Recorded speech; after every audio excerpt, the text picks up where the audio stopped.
Welcome to Blue Shield of California's LinkedIn Live event.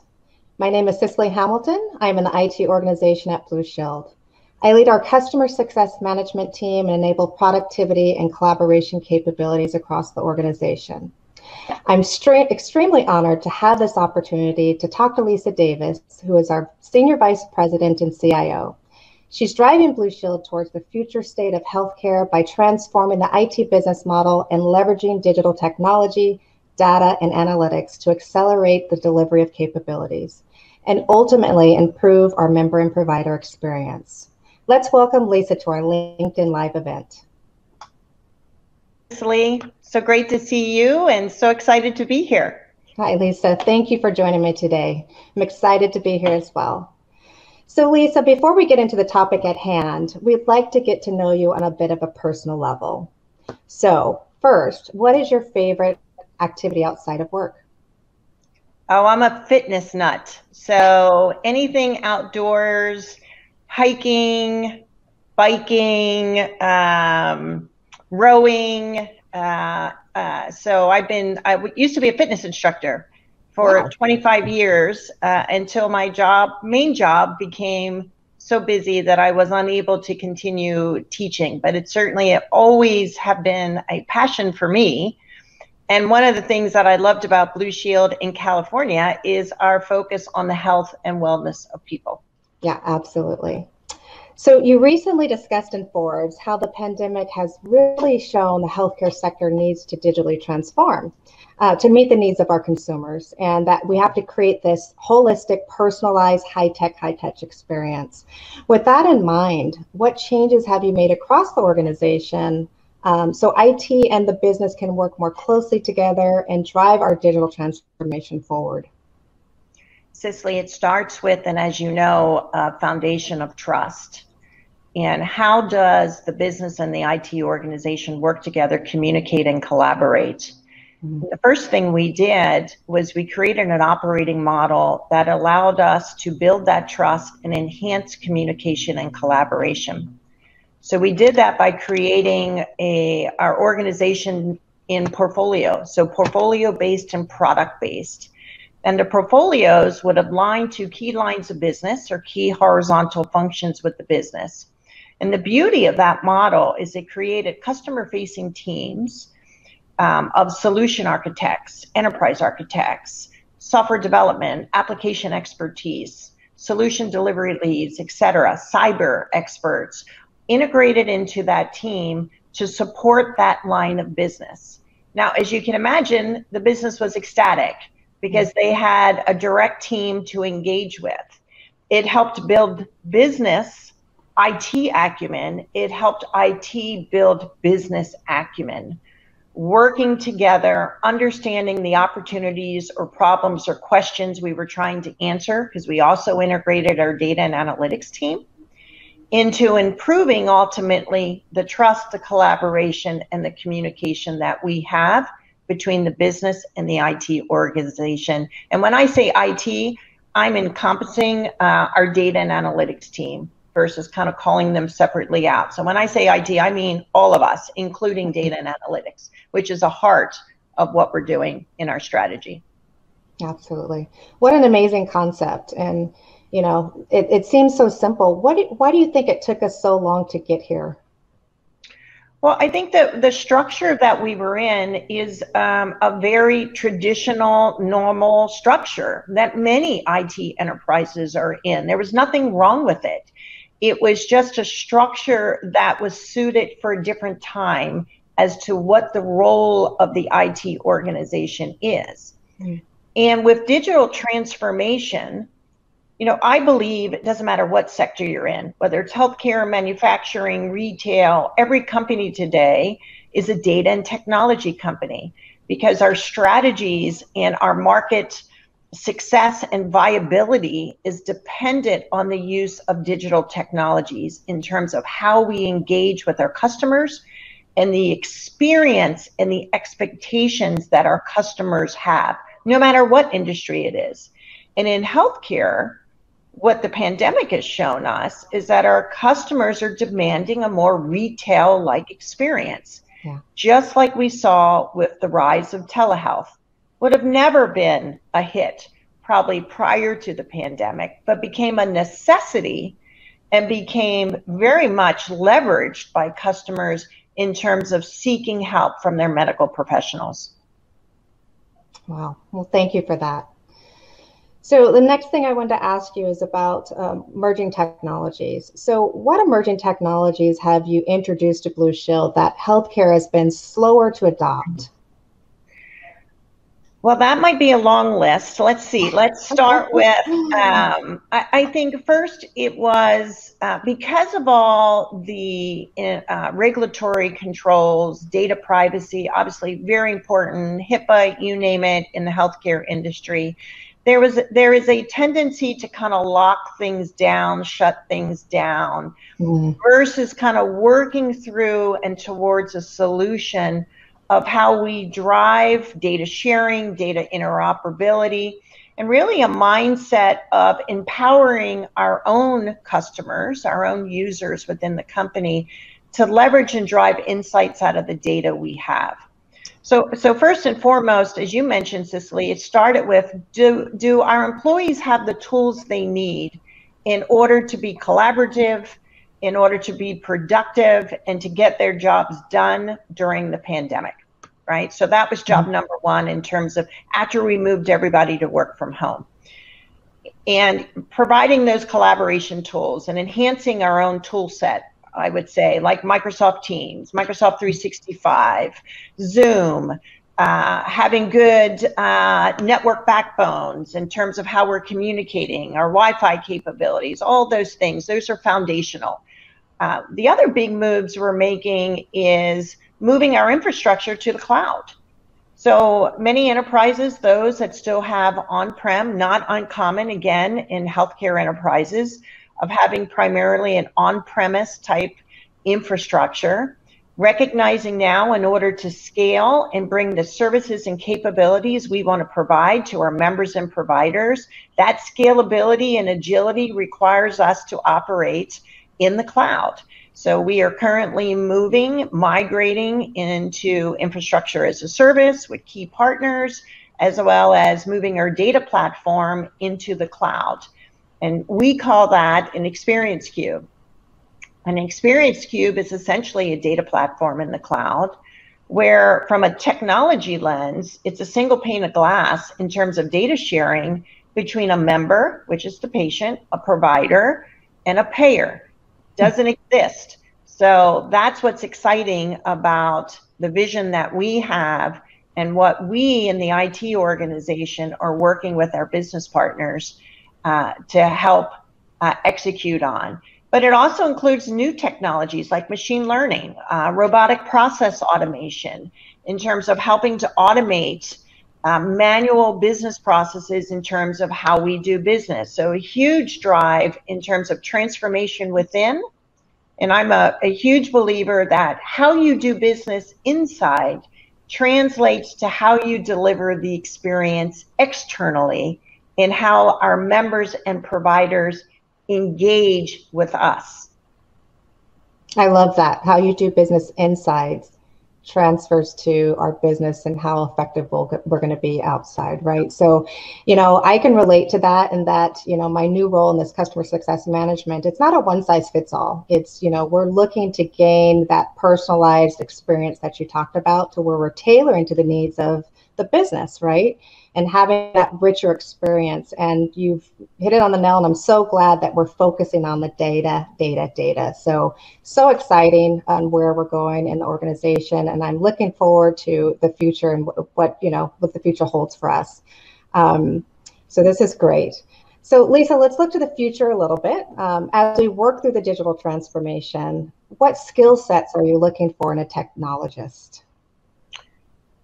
I think the most important skill set you can have as a technologist is the ability to communicate in terms of the business, right? You can be the smartest person in the world from a technologist standpoint, but if you can't partner with others, if you can't collaborate with others, and you can't translate that technology into business terms, because our job is to drive business value. So those social skills, written and verbal communication, teaming, collaboration, building partnerships, building relationships are just as critical as your technology skill set. So those are the skills that we constantly look for, and they're very difficult to find. Yeah. Because it's not easy to find technologists that enjoy communicating, collaborating with the business, but know how to do that translation. So that's what I would encourage people to really develop and hone those skills, how you translate technology so that our common user or non-technologist can understand what it is you're talking about. Yeah, that's great. That's great advice. And, I see, us trying to develop, or I say you trying to develop that across the organization and with these portfolio connections and these portfolio models to where we're aligning to the business, right? And trying to transform the strategy and build that business to technology acumen across the organization to help drive those business outcomes. It is a skill set. And so, but I know we're going to get there. So we have a number of people watching today looking for opportunities in these roles. Can you talk a little bit about why Blue Shield's a great place to work for a technologist to grow their careers versus a traditional tech company? I think Blue Shield of California is a terrific place, and we are hiring and have a tremendous amount of roles out there. So I please encourage you to take a look at our website and look at all the goals and the jobs that we have. First off, we are implementing bleeding edge technology. So cloud technologies, data and analytics, advanced analytics, artificial intelligence, agile methodologies, thinking of a product mindset, developing product roadmaps.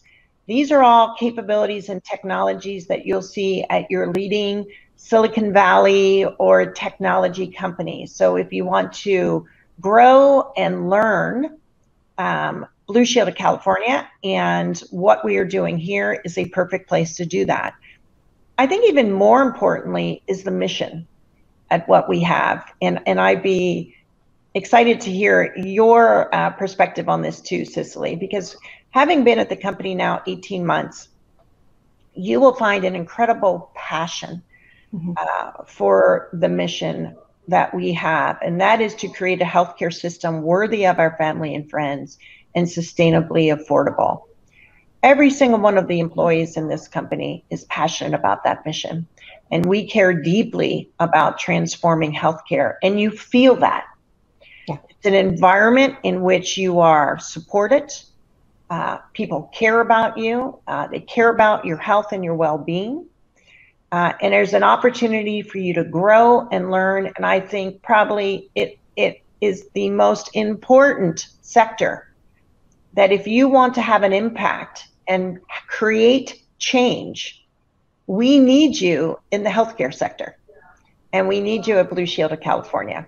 And Cicely, I would love your perspective on your experience at Blue Shield and what really resonates with you in terms of why you think this is a great place to work. Yeah, absolutely, Lisa. So what drives me just on my day-to-day life is serving people. And for Blue Shield, for me, it's all about, we're in the business of serving people, essentially, right? And personally, it's not only the internal, but the external support that Blue Shield provides to our community, our members, our providers, which make the difference for me. The mission is very, very strong. I have some personal, and I won't go into detail, with my parents in healthcare and how hard it's been for them to get just quality healthcare for years and years. But Blue Shield goes after that mission to ensure that we're providing quality healthcare at an affordable price. And so that hit home for me. And it's a company that, they walk the walk and not only talks the talk. And I've been here at Blue Shield for going on almost 11 years now. And they've always showed up and showed out. So it's a personal thing for me the mission is, supporting our community, serving people in general, and ensuring that, we're having some healthy outcomes, for, individuals across, the Northern California. that need that support and just has had a hard time in getting healthcare. So it's just a company that I love to work for, and I'm connecting the work that I do to that mission, which makes my job a lot more fun and a little bit more easier to come to. So, yep, I think you well said, well stated. And one of the things you said, Cicely, that resonates not only with me, but I think with everyone, is healthcare is personal. Yeah. We all have personal experiences of how we have the experiences we've had in dealing with the healthcare system of today. My parents as well, and some of those experience. And that certainly is where I think a lot of the passion comes from, because of the personal experience that each of us have. So imagine if we can create an experience and a healthcare system, as you stated earlier, that is personalized to your needs, that is holistic and sees everything that is happening.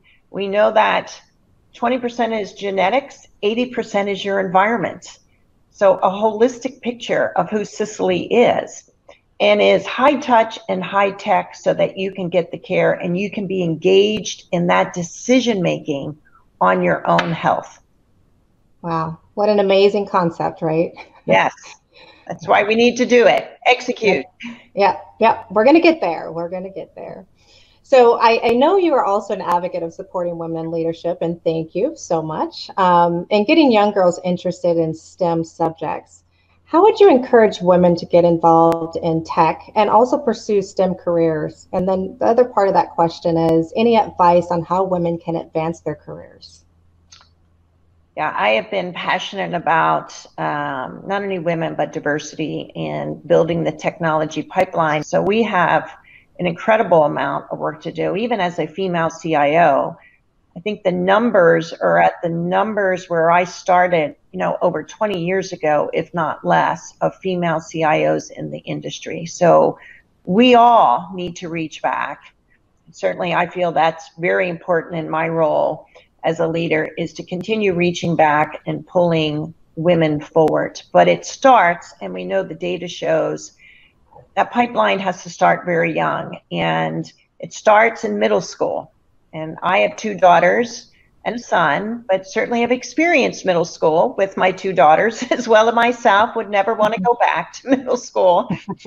In terms of peer pressure, it's not cool to be smart, trying to fit in, and the data shows that we begin to lose our girls into math and robotics. I have my own daughter, my youngest daughter. I remember taking a class in robotics in elementary school, and she just came home to me and she said, I think she was 7th grade, "Mom, this is stupid. Why am I moving this robot 3 inches and I'm doing all the homework for the boys?" So we need to have role models in technology. Girls want to change the world. They want to have an impact. How do you create role models and experiences to show them with technology you can change the world? Technology changes the world. You can have an impact on the world. And not sitting, coding in a dark room or moving a robot. Where is the value and the meaning of how we're translating technology to our young girls? Number one. So when they go to high school, they're not taking the advanced math classes. When they go to college, so it just perpetuates. So we need to do Girls Who Code. We need to create clubs and experiences for young girls where they're having fun, they're being creative, they're having an impact, and they're seeing what they can do with technology and how technology applies to whatever profession or passion that they have. We all need to do a better job of that. I can tell you, just growing up in my experience as a technologist at a young age as well, in a male-dominated field, right? And, I have to throw this out there too, being a Black woman in a male-dominated field, it was sort of tough. But I wish we would have had these programs and the support, when I was younger, in my trajectory. And so I really agree with you that having sort of that support and, maybe mentoring or coaching is something I would recommend to folks, especially young kids and even people in their careers today, to help, sort of pave your way or understand the different experience on how to, break through those barriers and those fears and, those frustrations that you might have to move forward. But also, I think from my experience in this space is I've always just, sort of had a courageous sort of mindset and sort of a fearless mindset, and having the confidence and, self-affirmation's been good for me, to be able to know if they can do it, I can do it, right? Right. To move on. But, it's been an experience for me. And I think we also have to make sure that we're changing the wrong perception of ourselves, making sure we're giving ourselves those positive affirmations, and that self, esteem and confidence to move forward in this space, because it could be difficult, as some of the things that you talk through as young girls, women in the workforce. Yeah. It can be difficult. And I think, Cicely, you gave some great examples around how you have to continue to persevere, have grit. Right. Because, like I started my career certainly as a computer engineering undergrad. I was one of 3 girls in my class. Department of Defense, certainly only woman in the room. Academia, not many more. High tech, going back to being the only woman in the room. And then in healthcare, I actually see more women, which is so inspiring. But, you